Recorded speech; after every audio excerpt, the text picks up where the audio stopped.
The first time I saw my husband was the day they pushed me into his car, waving like I was going on a holiday. But deep inside, I knew I was being sold. They told me I was lucky, that I would marry a man who lived in the city, that he had money, a big house, and I would never suffer again. I was only 16. Mama said it was for the good of the family, that Papa had been sick for too long and there was no money left. My younger brother Ugo had stopped school. Our roof leaked when it rained. We barely ate. "Mercy, you are our light," Mama said, holding my hands. "This man will change everything." I wanted to say no. I wanted to cry. But when I looked at Ugo's thin face and Papa lying on a mat, coughing blood, the words died in my throat. That evening, a car came, a shiny black one. I had never entered a car in my life. I wore the only decent dress I had. Mama hugged me tightly. Papa couldn't get up, but he waved. I didn't feel lucky. I felt like something inside me was breaking. The man's name was Chief, just Chief. He was almost as old as Papa. He smelled of sweat and tobacco. He didn't smile at me, not once. "Enter," he said. No greeting, no warmth. I sat in the back. I held my bag and prayed.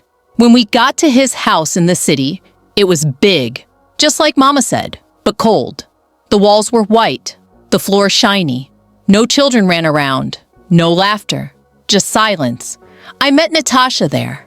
She was his second wife, young like me, pretty, with tired eyes. "He's your husband now," she said. "Obey him. Don't cry too loud. Don't talk too much." That night, I cried silently under the white bedsheet.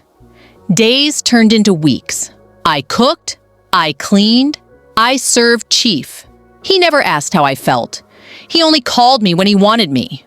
Natasha told me she was brought there the same way, from a small village in Benue. "They promised my mother money," she said. "They gave her 50,000 naira. That was 5 years ago. I wanted to run. But where would I go? Mama needed the money. Ugo needed school fees. Papa needed medicine. One day, I called Mama with Chief's phone. I was shaking. "Mama," I said, "I'm not happy. This man, he treats me like property." "Endure, my daughter," Mama said. "Just small time. He will help us. Ugo is back in school. But I'm suffering." There was silence on the line. Then Mama whispered, "Forgive me." That night, I told Natasha I wanted to escape. She looked at me, long and hard. "You need someone to help you, someone who is not afraid." His name was Uche. He worked as a driver for the compound next door. Young, sharp, kind eyes. Natasha said he once helped her get medicine when she was sick, and Chief ignored her. The next day, I passed him a note through the gate. "Please help me. I am not safe." Mercy. That night, I waited with my heart pounding like thunder. At midnight, a soft knock on the back gate. It was Uche. "Are you sure?" he whispered. I nodded. I didn't take anything except my bag and a wrapper. Natasha hugged me tightly. "Run for both of us." We ran through the back streets, avoiding lights, dogs, people. My legs were weak, my heart stronger. Uche hid me in his aunt's house in Ajagunle. It was small, hot, and noisy, but free. I slept without fear. The next day, he took me to a women's shelter. They gave me food, clothes, and safety. They helped me call a human rights group. The news spread. Girl escapes forced marriage.